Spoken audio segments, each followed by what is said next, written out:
Hello students, welcome to B2 Learning. Myself Devan Kataria and I am your physics mentor. तो बेटा I welcome you all to the second lecture of a very important chapter that is Newton's laws of motion. बेटा हम इसका already एक lecture cover कर चुके हैं. If you haven't seen that, अगर आपने वो वीडियो नहीं देखा है तो प्लीज बेटा देख लो, है ना. आप अच्छे से कनेक्ट कर पाओगे और पूरा चैप्टर एकदम ट्रैक पे आपके लिए चलेगा, राइट. और बेटा इसके साथ साथ मैं ये भी बोलूंगा कि प्लीज अपनी नोट्स कॉपी निकाल लेना बेटा, जिसमें आपने पार्ट 1 के नोट्स बनाए, करेक्ट. जो जो आपको लगे नया है, इंपॉर्टेंट है, सीखने को मिल रहा है, उसको नोट डाउन करो. जहां जहां मैं क्वेश्चंस या एग्जांपल्स उठाता हूं बेटा, वहां पर आप प्लीज वीडियो को पॉज करके खुद से उन एग्जांपल्स को सॉल्व करो, राइट. उसके बाद फिर आंसर्स मैच करो. नहीं मैच होता है तो फिर देखो कि कहां पे गड़बड़ हो गई थी, कहां पे आप गोल कर गए थे. जहां गोल कर गए थे वहां एक बड़ा सा गोला बना लो, ताकि अपनी गलतियां आप आगे याद रख सको और एग्जाम में वो चीज ना हो. ठीक है बेटा. तो with this I will start with the lecture बेटा. और मैं आज जो टॉपिक उठाने वाला हूं दैट इज बेटा छोटे और दो इंपॉर्टेंट टॉपिक उठाने वाला हूं. एक इंपल्स और एक बेटा principal of conservation of linear momentum. मतलब एक तो हम बात करने वाले इंपल्स की और एक बेटा संवेग संरक्षण का नियम. दोनों ही इंपॉर्टेंट लेक्चर्स हैं, इंपॉर्टेंट टॉपिक्स हैं, खूब सवाल बनते हैं, राइट. तो स्टार्ट करते हैं बेटा लेक्चर के साथ. ठीक है, फटाफट से स्लाइड निकालते हैं. This is the part. तो बेटा देखो, सबसे पहले ये समझते हैं कि ये इंपल्स होता क्या है. इंपल्स होता क्या है, तो देखो इसको हम है ना थोड़ा सा एग्जांपल से समझते हैं. देखो हमने क्या किया बेटा, हमने यहाँ पे एक प्लेयर लिया जो बेसबॉल प्लेयर है. ठीक है, उसके पास एक बैट है और एक बॉल बेटा यहां से आ रही है. अगर आप ध्यान से देखोगे ना, जो छोटा सा आपको दिखाई दे रहा है, दिस इज अ बॉल. इसके पास कुछ इनिशियल मोमेंटम बेटा कितना है, पी इनिशियल, पी आई. ठीक है, इसके पास क्या है बेटा, इनिशियल मोमेंटम कितना दे रखा है, पी आई दे रखा है. This is the initial momentum. और ये बॉल इसकी तरफ आ रही है. ठीक, ये इसके पास बैट है, बॉल आई है, बोले बॉल जैसे ही बैट से टकराएगी, इसने शॉट मारा और बेटा अब की बार ये बॉल वापस उसी डायरेक्शन में चली गई. यानी अब की बार अगर देखेंगे तो बेटा इसका जो मोमेंटम होगा वो हो चुका होगा पी फाइनल. बोले यस और नो, बोले यस सर, बिल्कुल सही बात है. मतलब बॉल आई, उसने शॉट मारा और बॉल वापस चली गई. अब आप खुद सोचो कि कितनी कम देर तक बॉल और बैट कॉन्टैक्ट में थे. फॉर अ मोमेंट बॉल आई, टकरा के साथ वापस चली गई. तो बेटा इतने कम टाइम में सोचो, बॉल का मोमेंटम पहले इस तरफ था पूरा नेगेटिव, फिर उस तरफ हो गया पूरा पॉजिटिव. यानी मोमेंटम में एक सडन चेंज आ गया, लार्ज चेंज आ गया मोमेंटम में, और वो भी बहुत कम इंटरवल ऑफ टाइम में. तो बेटा ये जो फिनोमिना होता है of change in momentum, right, when change in momentum when a very large force, बेटा जब शॉट मारा गया तो बहुत लार्ज फोर्स लगाई गई थी, करेक्ट. तो when there is a large force acting for a small interval of time, मतलब जब एक लार्ज फोर्स बहुत कम इंटरवल ऑफ टाइम के लिए एक्ट करती है तो उसकी वजह से बेटा जो भी मोमेंटम में चेंज आता है, राइट, उसको रीड करने के लिए, मेजर करने के लिए the term that we have is actually बेटा impulse. Do you get the point. In fact बेटा देखो हमने डेफिनेशन में भी लिखा है, it is the product of force and time. ये जो मैं फोर्स की बात कर रहा हूं बेटा, दिस इज लार्ज फोर्स. ये जो मैं टाइम की बात कर रहा हूं बेटा, this is small time interval. Time कम होना चाहिए, फोर्स लार्ज होनी चाहिए. तो इन दोनों का जो प्रोडक्ट आएगा इफेक्टिवली बेटा, उसी को हम लोग क्या कह देंगे, देखो it produces a finite change in momentum of the body which is called impulse.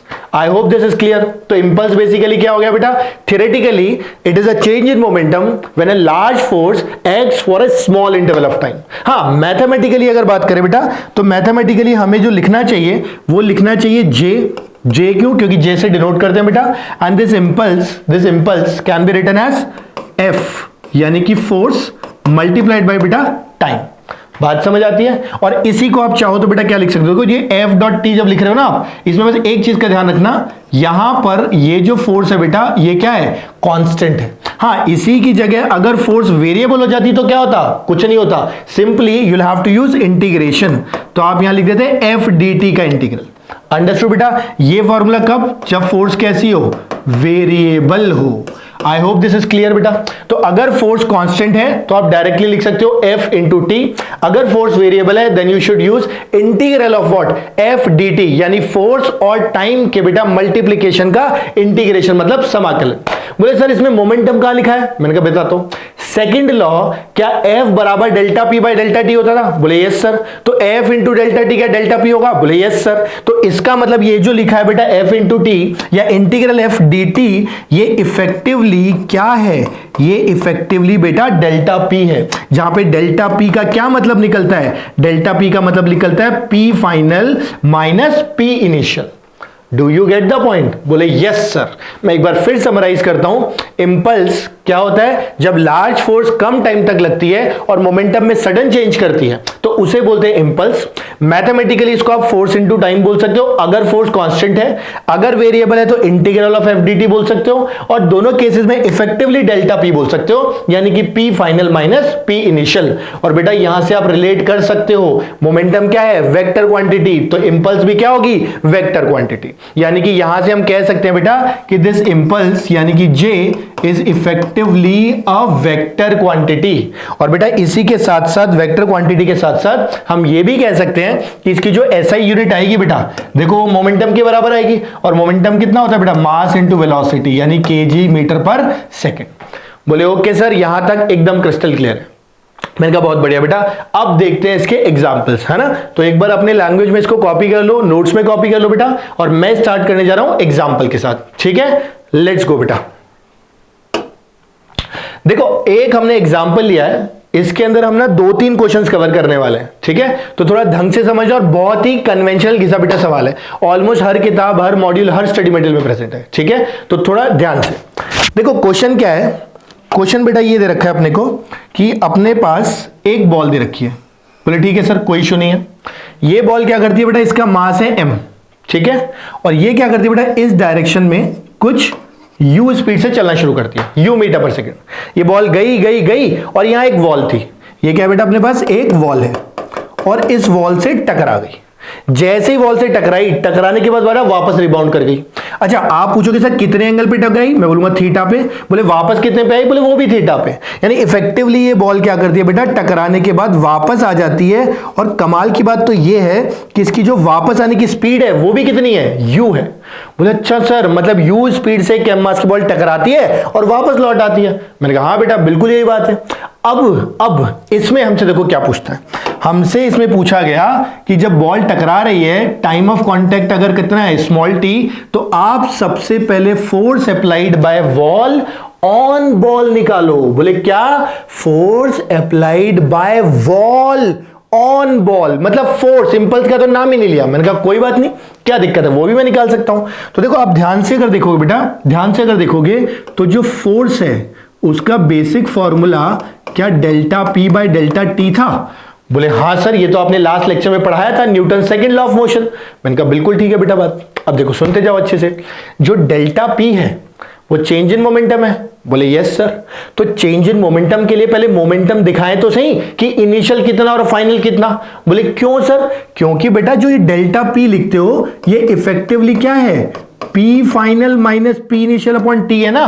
T तो टाइम ऑफ कांटेक्ट था, लिख दिया, लेकिन पी फाइनल इनिशियल तो चाहिए अपने को। बोले हाँ सर वो तो चाहिए होगा, उसके बिना तो नहीं कर पाएंगे। मैंने कहा देखो बेटा पी फाइनल लिखते हैं हम ना, आराम से सुनना, बिल्कुल आराम से सुनना तरीके से। हमने कहा इसके 2 कंपोनेंट लेते हैं, ठीक है। ये एंगल थीटा था तो बेटा ये एंगल भी कितना हुआ? थीटा। अगर ये थीटा हुआ तो इसका ये वाला कंपोनेंट कितना होगा? बोले सर u cos थीटा। बोले कैसे? जब भी थीटा की तरफ जाते हैं तो cos, थीटा से दूर जाते हैं तो sin। ये सर आपने वेक्टर्स में पढ़ाया था। मैंने कहा बहुत बढ़िया। जिसने नहीं पढ़ाया बेटा एक बार देख लेना, वेक्टर्स, बेसिक मैथमेटिक्स, डिफरेंशिएशन, मैंने सारे वीडियोस अपलोड कर रखे हैं। So if you are not thorough with basic mathematics, एक बार देख लेना बेटा, ग्रिप में आ जाएगा। ठीक है, तो हमने कहा भाई ये u था, u cos theta, u sin theta. बोले सर अभी तक कोई दिक्कत नहीं है, बहुत बढ़िया चल रहा है। मैंने कहा बहुत बढ़िया बेटा। अब जब ये इधर गया तो आप देखो बेटा अपने दिमाग से, अपने लेवल पे कंपोनेंट ऐसे आएंगे। बोले हाँ सर। बोले बेटा सर थीटा का क्या करोगे फिर? बेटा ये थीटा तो ये वाला एंगल भी कितना? थीटा। बोले क्यों? बोले करस्पॉन्डिंग एंगल। बोले ठीक सर। फिर से थीटा की तरफ जाएंगे तो u cos थीटा और ये u sin थीटा। बोले ठीक है सर, यहां तक भी कोई दिक्कत नहीं हुई। थीटा के पास गए तो cos, थीटा से दूर गए तो sin। हमें सब पता चल रहा है, सब समझ आ रहा है अभी तक। मैंने कहा बहुत बढ़िया बेटा। अब ध्यान से सुनना, बहुत ध्यान से, दिमाग के दरवाजे खोल करके, और सही दरवाजे खोल करके। ठीक है, दरवाजे 2 हैं, ऊपर नीचे, खाली ऊपर वाला खोलना है। देखो ये बॉल अगर मैं सिर्फ वाई एक्सिस में देखता हूं, ठीक, मेरे पास 2 एक्सिस है ना, इसे हम क्या कह सकते हैं बेटा? एक्स, इसे हम क्या कह सकते हैं? वाई। हम वाई एक्सिस देख रहे हैं। वाई एक्सिस में ये u sin थीटा से आई और वाई एक्सिस में u sin थीटा से चली गई। मतलब वाई एक्सिस में there is no change in momentum, momentum में कोई चेंज नहीं है। सर मोमेंटम में कोई चेंज नहीं है, इसका मतलब हमें लग रहा है कि फोर्स ही नहीं होनी चाहिए वाई एक्सिस में। मतलब क्यों बेटा? बोले क्योंकि सर फोर्स तो delta p by delta T होती है। अब वाई एक्सिस में तो मोमेंटम में कोई चेंज ही नहीं है, तो फोर्स ही नहीं है। मैंने कहा तुम एक बात बताओ, जब बॉल ऐसे भी आके टकराएगी तो एक कंपोनेंट ऐसा और एक कंपोनेंट ऐसा, जो ये वाला कंपोनेंट है वो तो फोर्स लगाएगा, क्या ये वाला कंपोनेंट कभी फोर्स लगाएगा? बोले नहीं सर नहीं लगाएगा। मतलब क्यों? ये तो इसको ग्रेस करते हुए जा रहा है, जस्ट प्यार से इसको टच करते चला गया ऐसे, इसने तो कुछ किया ही नहीं, करेंगे तो फोर्स लगाया ही नहीं, इसलिए इस एक्सिस में कोई भी फोर्स नहीं लग रही। समझ गए बात को? तो बोले सर फिर फोर्स कहां लगेगी? फोर्स लगेगी बेटा एक्स एक्सिस में। क्यों? क्योंकि देखो एक्स एक्सिस में u cos थीटा से आता है और टकरा के वापस u cos थीटा से आता है। पहले पॉजिटिव फिर वापस आया नेगेटिव, मतलब चेंज इन मोमेंटम। फोर्स लगेगी नहीं लगी? बोले हाँ सर लगी। अब समझ आएगा, अब सुनते जाना, यानी हमें सिर्फ एक्स एक्सिस देखना है। तो आप चाहो तो मैं यहां लिख देता हूं आप लोगों के लिए कि ये सिर्फ कहानी कहां की आ गई? एक्स एक्सिस की आ गई। बोले सर बढ़िया चल रहा है अभी तक तो। मैंने कहा बेटा आगे बढ़िया चलेगा, तुम बस थोड़ा तसल्ली के साथ पेशेंस के साथ सुनते रहना, ठीक? अब देखो ये जो u cos थीटा है, इसको अगर तुम मास से मल्टीप्लाई कर दो तो क्या ये आपका p इनिशियल हो गया? बोले यस सर, एक्स एक्सिस का, खाली एक्स एक्सिस का। अगर इसको मास से मल्टीप्लाई कर दो, करेक्ट, तो क्या ये p फाइनल हो गया एक्स एक्सिस? बोले यस सर, कोई दिक्कत नहीं, अभी तक 100% क्लियर है। मैं कहा वैल्यू रखता हूं, देखो आराम से सुनना। Final minus M you cos theta. बोलोगे सर माइनस क्यों? क्योंकि बेटा इस तरफ है ना, इसे पॉजिटिव इसे नेगेटिव। बोले ठीक है सर, माइनस अब की बार positive m you cos theta divided by कितना बेटा? टी। देखो टोटल कितना निकल के गया? Minus 2mu cos theta by t. बताओ बेटा कोई डाउट इस पार्ट के अंदर? इस पार्ट में कहीं कोई डाउट हो तो बताओ जरा। बोले नहीं सर इस पार्ट में कहीं कोई डाउट नहीं है, ये एब्सोल्युटली क्लियर है कि फोर्स आ गई minus 2mu cos theta by T. बस ये बता दो कि ये माइनस क्या रिप्रेजेंट कर रहा है। अरे तुम खुद देखो बेटा, जब ये बॉल आकर के वॉल से टकराएगी तो वॉल को आगे धक्का देगी और वॉल इसको पीछे धक्का देगी, तो पीछे धक्का देगी तो इसलिए फोर्स कैसी आई है? बोले सर नेगेटिव आ गई है। बोले अच्छा सर अब क्लियर है। फिर आप बोलोगे सर इसका मतलब तो अगर मुझे force applied by ball on wall पूछ लेता तो ये तो उसका रिएक्शन ही होता। भाई जितनी फोर्स बॉल वॉल पे लगाएगी उतनी फोर्स वॉल बॉल पे लगाएगी। तो यानी कि अगर मुझे सेकंड पार्ट का आंसर चाहिए था तो मुझे बस इतना कर देना चाहिए था कि यहां पे जो माइनस था इसकी जगह मुझे लिख देना चाहिए था positive 2mu cos theta divided by कितना? टी लिख देना चाहिए था। मैंने कहा बेटा बिल्कुल सही बोल रहे हो आप। क्यों? क्योंकि वॉल पे फोर्स कहां लगेगी? आगे की तरफ, इस तरफ, यानी कि पॉजिटिव डायरेक्शन में। बोले सर दोनों पार्ट एकदम क्लियर हो गए, लेकिन अभी तक इंपल्स की कहानी नहीं आई। मैंने कहा बेटा देखो इंपल्स इतना ही आता है। देखो आखिरी part, impulse experience by ball. ठीक, आपने बोला इंपल्स निकालना था, बॉल जितना एक्सपीरियंस करेगा। अरे भाई इंपल्स का क्या मतलब था? F delta T, correct. देखो एफ आप निकाल चुके हो, F is equal to this by this. इस टी को इधर ले जाओगे तो क्या इंपल्स नहीं आ जाएगा? बोले हाँ सर ये तो बेसिकली वही हो गया जो अभी तक करते आ रहे थे। मैंने कहा यस, इसलिए हमने कहा इंपल्स कोई नई चीज नहीं है बहुत आसान, बस थोड़ा आइडिया होना चाहिए। तो मैं एक काम करता हूं, यहां पे आपके लिए लिख देता हूं J बराबर F into T, F on ball due to T. क्यों? क्योंकि इंपल्स भी किस पे निकालनी थी? बॉल पे। फोर्स ये रही बेटा बॉल वाली, ये फोर्स बॉल वाली है।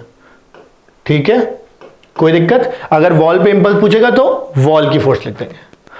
बोले क्लियर है सर। एक बार हम वीडियो पॉज करके एक बार दोबारा से रिवाइज कर लेते हैं या रिवाइंड करके रिवाइज कर लेते हैं, आप आगे बढ़ सकते हो। ठीक है, बाकी हमें समझ आ गया, ये ऐसा आप बोलना चाह रहे हो, मैं आपके बिहाफ पे बोल रहा हूं। ठीक है क्या करूं यार, ये ऐसा ही चलता है।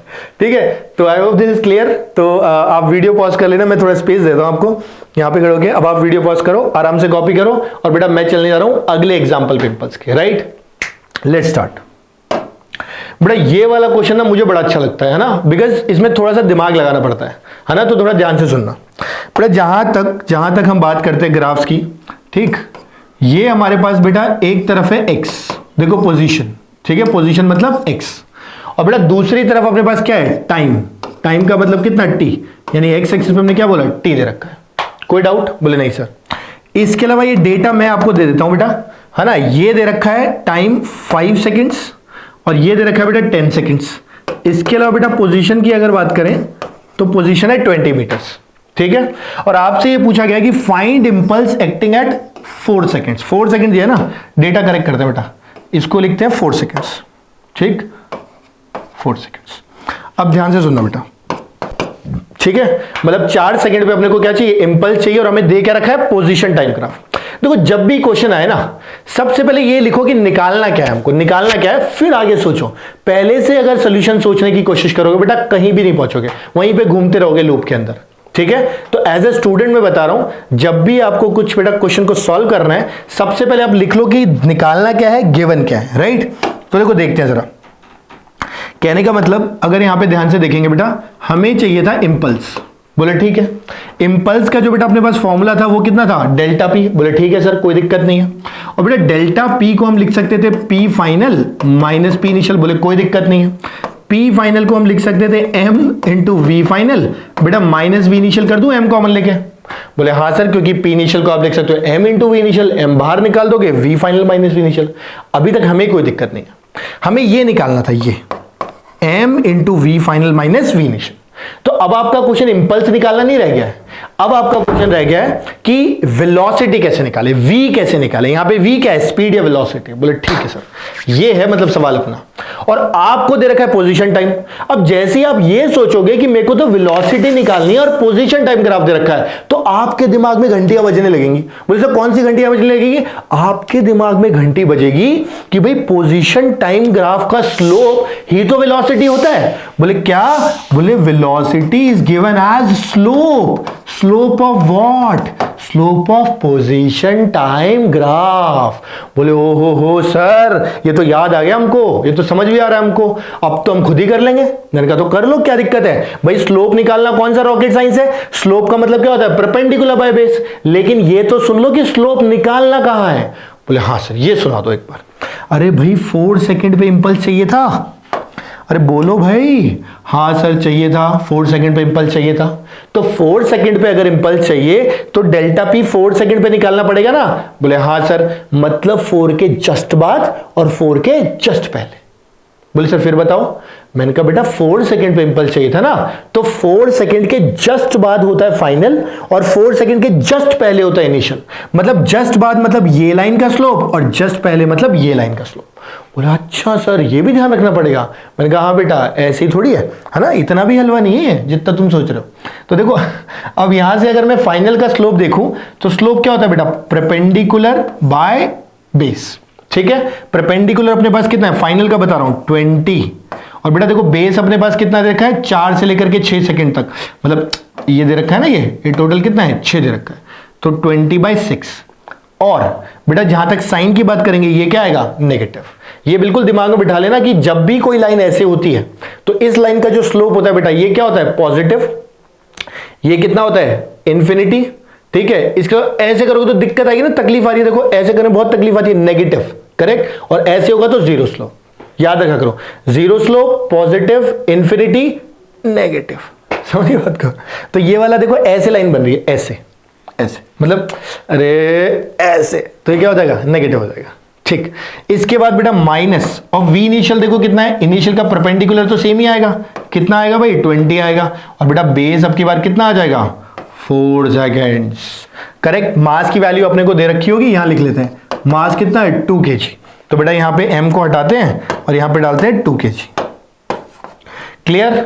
अब आप सॉल्व कर लोगे। तो जब कभी भी पोजीशन टाइम ग्राफ दे और आपसे इंपल्स पूछा जाए तो आपके दिमाग में दनादन घंटियां बजनी चाहिए। बोले सर कौन सी घंटियां, कि भाई पोजीशन टाइम का स्लोप हमको वेलोसिटी देगा और इंपल्स होता है M V final minus V initial. अब यहां से हम निकाल लेंगे आराम से बिना किसी तकलीफ के। बोले बहुत बढ़िया बेटा, वेरी नाइस। इंपल्स हम यहीं पे रोकते हैं, है ना, क्योंकि इस पे यही 2 सवाल जनरली पूछे जाते हैं। इसी 2 के अलग अलग मॉडिफिकेशन आएंगे, वो जब आप क्वेश्चन प्रैक्टिस करोगे तब आपको समझ आएगा, ठीक है। बट आई होप कि ये काफी हेल्पफुल रहा होगा। अब बेटा हम आगे बढ़ते हैं with the next topic which is really really important. I would say really really important, मतलब मुझे तो काफी इंपॉर्टेंट लगता है। The topic is principle of conservation of linear momentum. You can read it here, देखो, principle of conservation of linear of momentum. बोले ठीक है सर, टॉपिक की हेडिंग तो समझ आ गई, अब समझाओ ये होता क्या है। मैं समझाता हूं, मैं समझाऊंगा। देखो हमें इतना तो पता है, स्क्रीन क्लियर कर दे क्या, हटाओ। हमें इतना तो पता है कि as per second law F equal to delta P by delta T. बोले यस सर ये हमें पता है, हमें कोई इसमें दो राय नहीं है। बोले ठीक है बेटा बहुत बढ़िया। अब मैंने बस इसमें एक कंडीशन लगा दी, if net external force acting on a system is zero.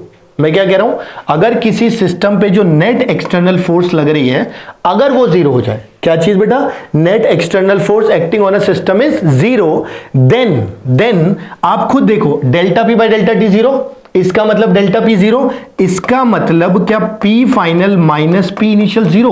बोले यस सर डेल्टा पी तो होता ही p final minus p initial है। अब बेटा जैसे ये जीरो हुआ क्या पी फाइनल बराबर पी इनिशियल नहीं हो गया? बोले हाँ सर बिल्कुल हो गया। बेटा conservation of linear momentum, conservation of linear momentum का मतलब क्या है कि बेटा लीनियर मोमेंटम कंजर्व्ड रहना चाहिए, जितना पहले था उतने बाद में होना चाहिए, जितना इनिशियल था उतना फाइनल होना चाहिए। This is what it is. ये तो बिल्कुल ही हलवा है, समझिए बात को, इसकी एप्लीकेशन बढ़िया होती है। तो एक बार फिर भी समझ लेते हैं, अगर किसी सिस्टम पे लगने वाली नेट एक्सटर्नल फोर्स जीरो हो जाती है तो उस पर्टिकुलर सिस्टम का टोटल लीनियर मोमेंटम कंजर्व रहता है। This is what principal of conservation of linear momentum या संवेग संरक्षण का नियम। क्योंकि बेटा ये जो लीनियर मोमेंटम या मोमेंटम होता है दैट इज नोन एज संवेग, उसको हिंदी में संवेग कहते हैं और कंजर्वेशन को संरक्षण कहते हैं। बोले ठीक है सर, ऐसे थोड़ी थोड़ी हिंदी टर्मिनोलॉजी बताते रहा करो तो हमें भी थोड़ा अच्छा लगेगा। तो मैं ना अब कोशिश करूंगा कुछ कुछ हिंदी टर्म्स भी आपको बताते रहूं, ठीक है। चलो अब बोले सर ये तो समझ आ गया मैथमेटिकल क्या, एक बढ़िया एग्जांपल लेके समझा दो। मैं कहा बढ़िया बताता हूं, बढ़िया एग्जांपल देखो ये है बंदूक है ना, गन, ये क्या है बेटा, गन है, गन जिसे हाथ नहीं लगाना बिल्कुल भी, क्लियरली बता रहा हूं मैं, ठीक है, मैं भी नहीं लगा रहा, पता नहीं किसका हाथ है, अपना नहीं है। ये अपने गन है, एक गन, और गन के अंदर थी बुलेट। हो गन के अंदर बुलेट ही होगी और क्या होगा, गन और बुलेट, और दोनों भी रुके हुए थे रेस्ट पे। अब क्या किया, दिमाग हुआ खराब किसी का, उसने बंदूक चला दी। अब बेटा जब ये बुलेट फायर की तो ये देखो बुलेट जो है ये रही बुलेट हमारी, ठीक है ना, पहले दोनों रेस्ट पे थे, रुके हुए थे, अब जैसे ही फायर की बेटा बुलेट गई आगे। अब जैसे ही बुलेट आगे गई तो एक गन गई पीछे, इसे कहते हैं रिकॉइल ऑफ गन। सवाल उठता है कि क्यों ऐसा होता है, समझा दो भाई। आपने कहा P इनिशियल बराबर P फाइनल। बोले सर लेकिन ये तो तब लगता है ना जब सिस्टम पे नेट फोर्स जीरो। अरे मैंने कहा जब बंदूक चला रहा हूं तो बुलेट और गन को अगर सिस्टम ले लूं तो कोई एक्सटर्नल फोर्स थोड़ी है इसके अंदर। बोले हाँ सर ये बात तो सही है, कोई एक्सटर्नल फोर्स नहीं है, इसका मतलब P initial equal to P final होना चाहिए यहाँ पे। मैंने कहा बिल्कुल होना चाहिए, बिल्कुल होना चाहिए, क्यों नहीं होना चाहिए भाई, बिल्कुल होना चाहिए। तो यानी कि P इनिशियल P फाइनल के बराबर होना चाहिए। बोले ठीक। अरे भाई पहले पूरा का पूरा सिस्टम रेस्ट पे था, रुका हुआ, और अगर रेस्ट पे था तो नेट फोर्स कितनी हुई। बोले सर अरे यहीं पे गलत बोल गया मैं, कोई दिक्कत नहीं है, मैं दोबारा बताता हूं। मैंने कहा जब ये पूरा सिस्टम रेस्ट पे था तो इसका मतलब m इंटू वी क्या हुआ, लीनियर मोमेंटम जीरो, यानी इनिशियल लीनियर मोमेंटम सिस्टम का कितना है, जीरो है। बोले ठीक है सर, बढ़िया। अब पहले जीरो था तो इसका मतलब इस लॉ से तो बाद में भी जीरो आ गया, P फाइनल भी जीरो आना चाहिए था। अब P फाइनल में आप सोचो जैसे ही बुलेट आगे गई वो तो अपने साथ पॉजिटिव मोमेंटम ले गई। बोले हाँ सर, भाई जब बुलेट आगे जाएगी तो कैसा मोमेंटम देगी, सर पॉजिटिव देगी। तो बेटा कोई ना कोई चीज तो नेगेटिव भी दे, तभी तो पॉजिटिव और नेगेटिव कट के क्या बनेगा, जीरो बनेगा। बोले अच्छा सर, तो इसका मतलब बुलेट आगे गई पॉजिटिव मोमेंटम दे दिया, तो गन पीछे जाके नेगेटिव मोमेंटम दे दिया, तब जाकर के नेट मोमेंटम क्या हुआ, जीरो। मतलब मोमेंटम कंजर्वेशन की वजह से उसको कंजर्व रखने के लिए जब बुलेट आगे जाती है तो गन पीछे आती है। मैंने कहा यस बेटा यस। आपसे क्वेश्चन पूछा जाता है, बोला जाएगा कि भाई ये आगे जा रही है कुछ u स्पीड से, ठीक, ये पीछे की तरफ रिकॉइल करती है विद v स्पीड से, तो बताओ v का वैल्यू कितना होगा। अगर बुलेट का मास कितना है, स्मॉल m है, और इसका मास कितना है, कैपिटल M है। तो ध्यान से सुनना, इनिशियल तो जीरो था, फाइनल मोमेंटम लिखते हैं, बुलेट का मास इंटू बुलेट की स्पीड, आगे थी इसलिए पॉजिटिव लिख दिया, गन का मास इंटू गन की स्पीड पीछे थी तो नेगेटिव लिखना पड़ेगा। तो हम इसे लिखेंगे बेटा minus capital M into we.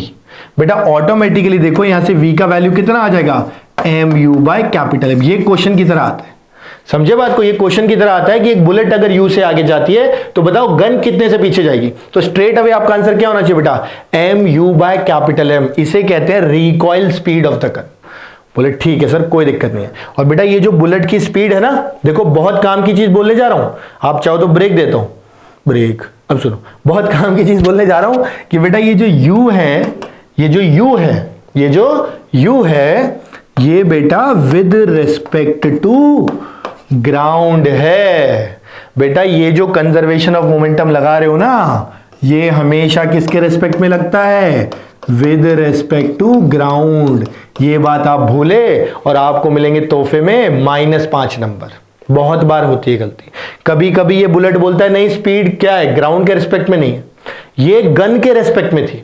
अगर ये गन के रिस्पेक्ट में बोली होती तो आपको इसको ग्राउंड में कन्वर्ट करना पड़ता और उसके बाद सॉल्व करना पड़ता, और ग्राउंड में कन्वर्ट करने के लिए इसकी स्पीड u -v हो जाती। बोले सर समझ नहीं आया, लिख के बताओ। मैंने कहा कि अगर ये u गन के रेस्पेक्ट में होती तो फिर आप जब मोमेंटम कंजर्व करते तो आप लिखते 0 बराबर small m into u minus V minus capital M into we.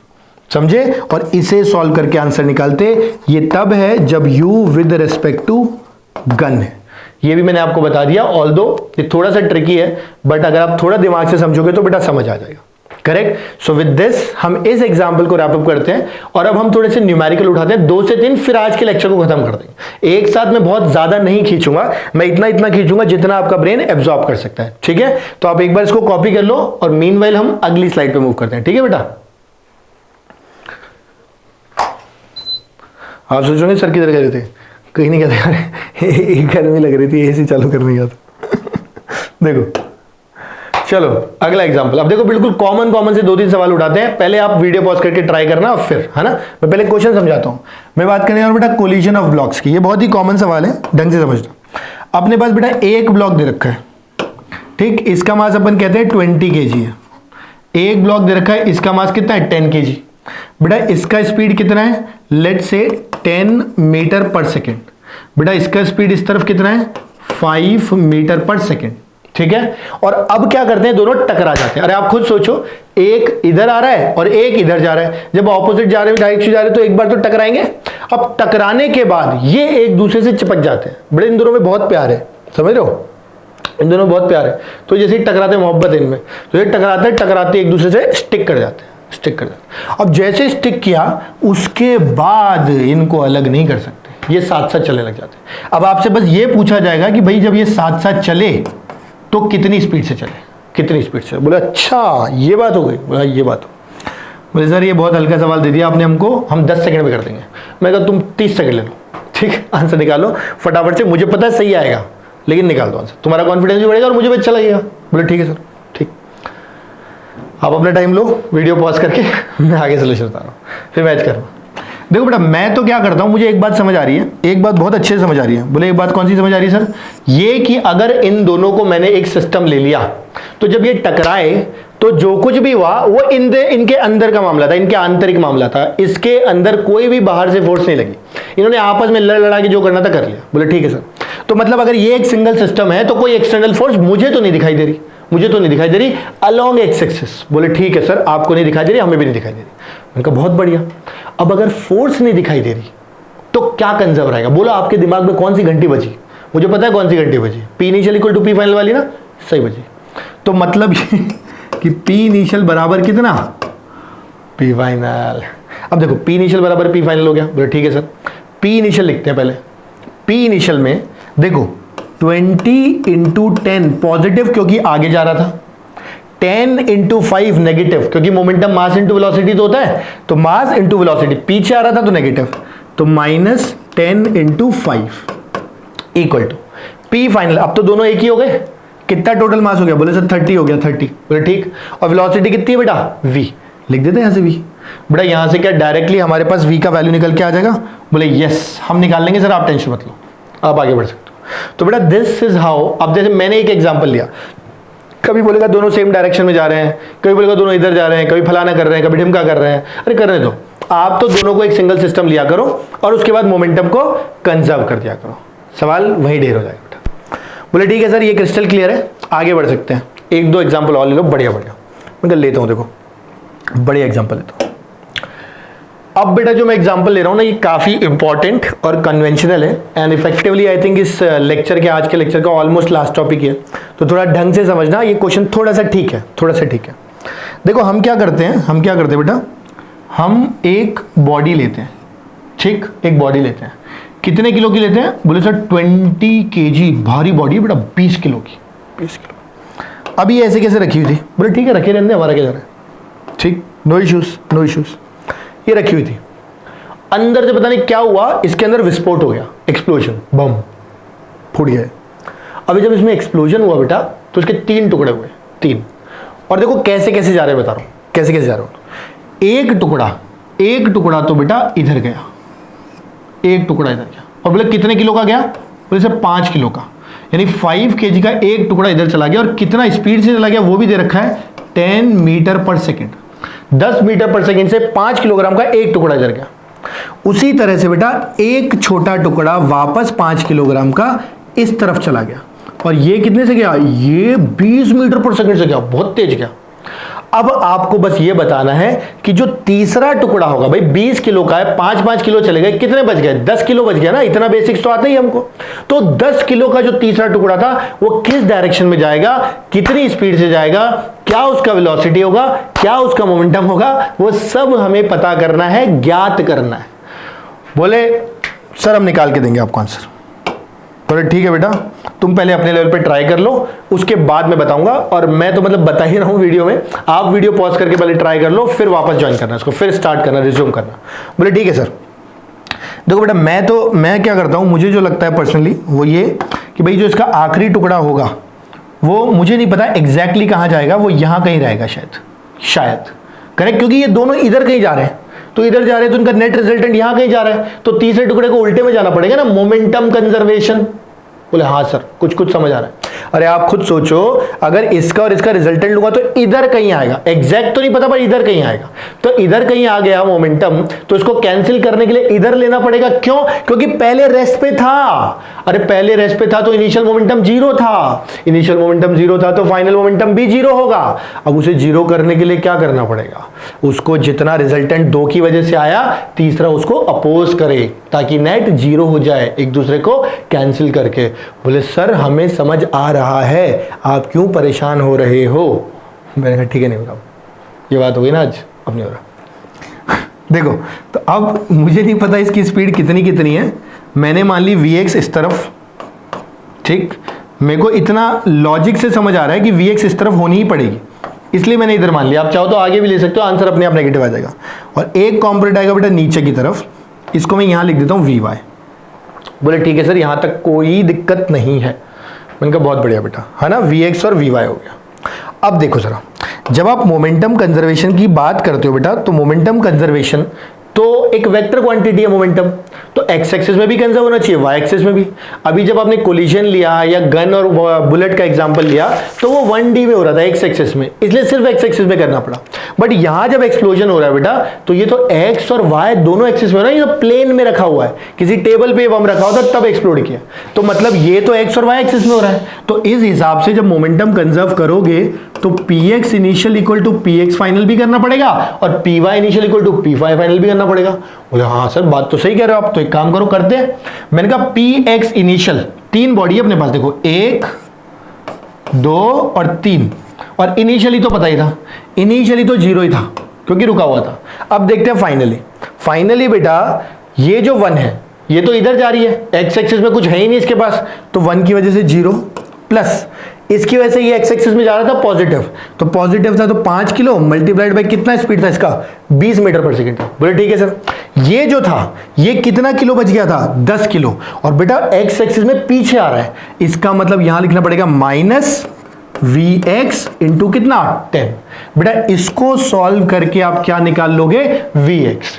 इसी तरह से बेटा जब आप Py initial equal to Py final करोगे, फिर से वही कहानी, इनिशियली कितना 0, अब की बार 1 की वजह से को ऊपर जा रहा है, ऊपर मतलब पॉजिटिव, तो सीधे कितना लिखेंगे बेटा 10 स्पीड 5 मास। बोले ठीक है सर। 2 वाला इधर जा रहा था, वाई एक्सिस में कहीं नहीं जा रहा, तो मतलब कितना 0, बोले प्लस 0। इसके अलावा ये जो तीसरा है नीचे जा रहा है, तो क्या कर दोगे बेटा, नेगेटिव कर दोगे। Minus 10 into P Y. अपने आप बेटा यहां से क्या निकल के आ जाएगा, पी वाई।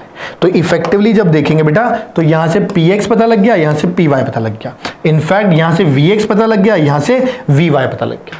अब आप खुद अपने दिमाग से सोचो बेटा, अगर वी एक्स वी वाई पता लग गया और किसी ने बोला होता कि थर्ड पार्ट की स्पीड निकालो, स्पीड का मतलब क्या होता है बेटा, मैग्नीट्यूड, सिर्फ मैग्नीट्यूड। देखो मैं यहां लिख दे रहा हूं, तो अगर मुझे स्पीड बोला जाता तो मेरा आंसर होता बेटा रूट के अंदर V X square plus V Y square.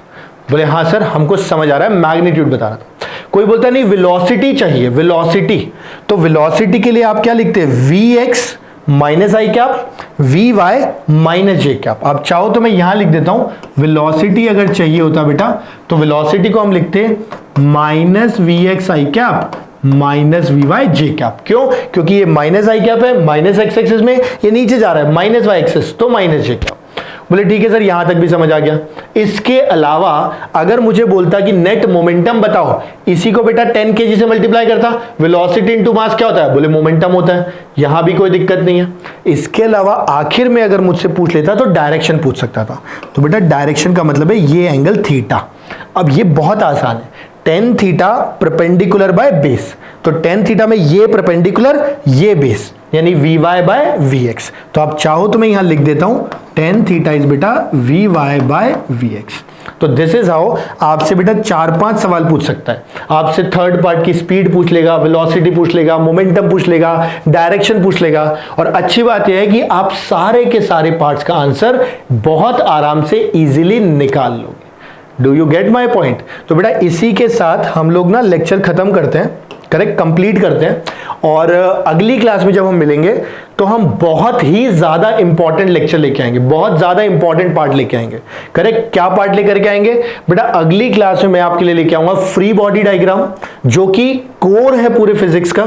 इसके अलावा how to solve a problem in mechanics, कि मैकेनिक्स में क्वेश्चंस कैसे सॉल्व होते हैं, डिफरेंट टाइप की फोर्सेस क्या होती है, नॉर्मल फोर्स, टेंशन फोर्स, फिर उसके आगे हम पुलिस करेंगे, राइट, मल्टीपल पुलिस करेंगे, कंस्ट्रेंट करेंगे। तो बेटा बहुत मजेदार चैप्टर होने वाला है, करेक्ट। बट ये दोनों पार्ट 1 पार्ट 2 है, ये बहुत जरूरी है, ये बेसिक्स है। ये क्लियर होंगे तो फिर आप आगे वाला पार्ट बहुत स्मूथली निकाल ले जाओगे, वरना फिर वहां पे परेशान होते रहोगे, करेक्ट। तो इसलिए मैंने इतना सारा इंट्रोडक्टिव पार्ट बनाया, वरना आई नो कि this is basic, you know it, right, but still it was important, correct. So with this I conclude this lecture and I thank you so much for coming and staying with me, right. और बेटा stay safe, take care, ध्यान से रहो, अच्छे से रहो, खूब जान लगा के पढ़ाई करो, है ना। देखो हम काफी मेहनत के साथ ये वीडियोस बना रहे हैं आपके रिवीजन के लिए, 11th रिवीजन के लिए, correct. In fact we are also planning, मतलब हम लोग ऑलरेडी कुछ बच्चों के लिए जो हमसे कनेक्टेड हैं उनके लिए हम टेस्ट पेपर्स ऑलरेडी ऑर्गेनाइज कर रहे हैं, राइट, पार्ट टेस्ट ऑन दीस। और अब हम कोशिश कर रहे वाले कि हम बाकी बच्चों को भी टेस्ट पेपर प्रोवाइड करें। सो अगला जो लेक्चर होगा उसमें मैं इन डिटेल इसको डिस्कस करूंगा, या I will probably make a separate video for the same, correct. Meanwhile you just stay connected over the videos, right. We'll shortly announce how you can write the test over that, right, of the same topics that we are running through, right. और इसके अलावा बेटा if you feel कि video was really good, energetic, काफी मजेदार था, काफी कुछ सीखने को मिला, तो you can share it with your friends, अपने दोस्तों के साथ शेयर कर सकते हो जिनके पास कुछ नहीं है पढ़ने के लिए। बहुत बच्चे ऐसे हैं, तो उन्हें भेज दो यार फ्री में, उनका भी कुछ नहीं जाएगा, तुम्हारा भी कुछ नहीं जाएगा, राइट, मेरा भी कुछ नहीं जा रहा है, करेक्ट। तो it will be helpful part, right. और you can also press a thumbs up, right, you can subscribe, वो तो ऑलरेडी कर रखा होगा आई होप, करेक्ट। तो जो चलता है फलाना ढिमका सोशल वगैरह पे, मुझे ज़्यादा आता नहीं है, जितना आता है उस हिसाब से बता रहा हूँ, ठीक है। So with this I say goodbye, take care, not goodbye, just bye, take care, thank you so much बेटा।